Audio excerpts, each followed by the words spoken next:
Hi, this is Avik Bhattacharya from Outlook magazine. So, for the last 1 week, we have been roaming around different parts of Madhya Pradesh to understand the politics and what's the possibility of different parties, Congress, Bhajpa, to win these elections. So, in this context, as we have already reached Mahakaushal region, one of the major region, if we consider the tribal vote base, if we consider the politics over there, and we are now currently at Amarwara. Amarwara is politically extremely significant this time, not only because it's within Chhindwara district, that is Kamal Nath's district, but for another reason, that is Gondwana Ganatantra Party and Bahujan Samajwadi Party's alliance. So Gondwana Ganatantra Party, those who are aware of the politics of Madhya Pradesh a bit, they know that since 1990s it had its own influence in different Mahakaushal pockets among the Gond community. And in 2003, this Amarwara seat had been won by Manmohan Shah Batti. But this time, Manmohan Shah Batti's daughter, Monika Batti, certainly joined Bhajpa and is contesting from Amarwara constituency.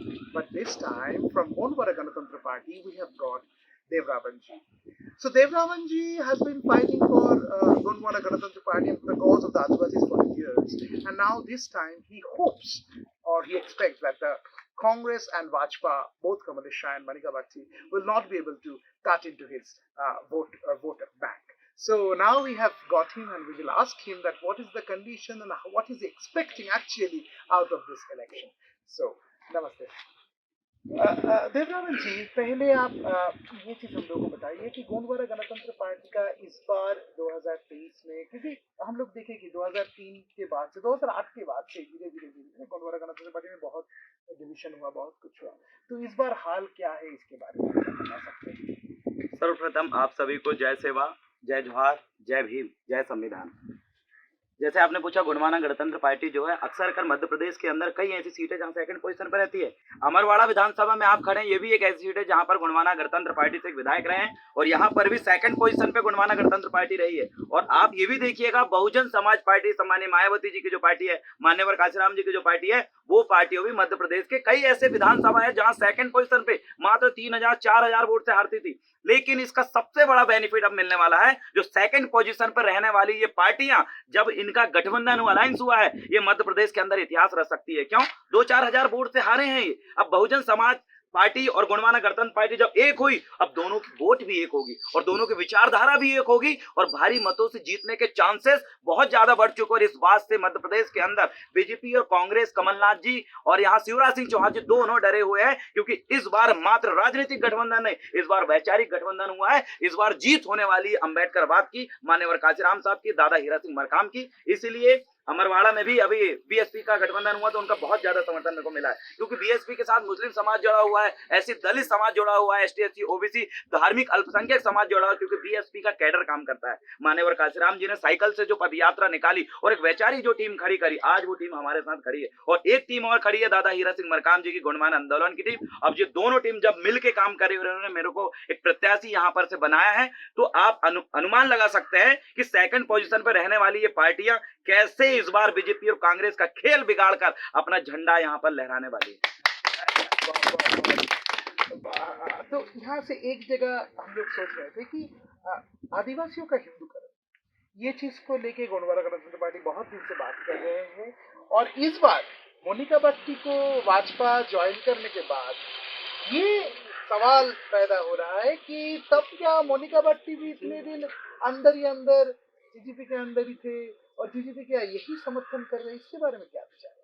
देखिए, दादा मनमोहन साहब बट्टी जी ने जो second party बनाया, जिसका नाम है भारतीय गोंडवाना पार्टी, और भारतीय गोंडवाना पार्टी बनाने के बाद सम्मानीय बट्टी जी जो विधायक नहीं बन पाए, और उसके बाद आपने देखा कि इस तरीके से कोविड के समय षड्यंत्र पूर्वक उनकी संदिग्ध मृत्यु हुई। उसके तुरंत बाद मोनिका बट्टी जो कि एक स्टूडेंट थी, उसको एकदम से प्रेसिडेंट बनाया गया भारतीय गोंडवाना पार्टी का। जब एकदम से वो राष्ट्रीय अध्यक्ष बनी तो उनके अंदर बहुत सारी समझ नहीं थी, और इसका पूरा फायदा उठाने के लिए बीजेपी का एक घेरा जो पूरा उसको कंट्रोल करने लगा, जहां वो जा रही है, किससे वो मिल रही है, क्या वो कर रही है, कहां पैसे की दिक्कत जाती है, किस चीज में उसको कहां फंसाएंगे, ये पूरा विगत 5 साल से इन लोगों ने पूरा प्लानिंग करने लगे। उनकी पर्सनल चीजें, वीडियोस, फोटोज, अभी वीडियो वायरल हुआ उनका हुक्का वाला, आपने देखा है कि नहीं, ये बीजेपी के ही लोगों ने बनाया था और अभी बीजेपी के लोग ही, कुछ लोग जो नाराज है वो वायरल कर रहे हैं। तो ये जाल जो फैलाया था, उस जाल के शिकार मोनिका बट्टी जी हुई और जो बीजेपी में मजबूरन जो है षड्यंत्र पूर्वक उनको ले जा लिया गया। लेकिन बीजेपी ये भूल गई थी कि यहाँ देवरावन भलावी जी भी है, मेरे पे भी डोरे डालने की कोशिश किया गया, लेकिन गोंडवाना का ये पीला गमछा वाला हर व्यक्ति बेवकूफ नहीं है, बहुत मजबूत है।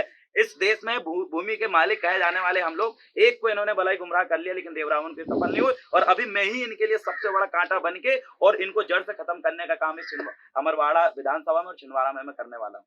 हमें ईवीएम पे विश्वास नहीं है और हम यहाँ पर वोटिंग नहीं करा सकते, लेकिन सोच के देखिए मोदी जी का षड्यंत्र, उनको पता है कि ईवीएम में हमें जिता सकता है, अन्यथा बीजेपी के लोग अगर गांव में घुसते हैं, उनके पीछे कई जगह लठ लेके लोग दौड़ रहे हैं। तो ईवीएम सबसे बड़ा षड्यंत्र है, मेरे को सिर्फ और कोई रोक सकता है वो ईवीएम। बीजेपी के अंदर इतना दम नहीं है जो गोंडवाना को और बीएसपी को और हमारे विचारधारा को रोक दे। अगर कोई रोक सकता तो इनका बनाई हुई मशीन वो ईवीएम है, वही हमारे लिए सबसे बड़ा दुश्मन है और आने वाले समय में उस ईवीएम को भी उखाड़ने का काम हम करेंगे। चलिए, बढ़िया है, बहुत बहुत धन्यवाद हम लोगों से बात करने के लिए। So this is the thing, you can see that there are several fractions. In the last few years, we have seen that Gondwana Ganatantra party suffered out of factionalism and so on and so forth.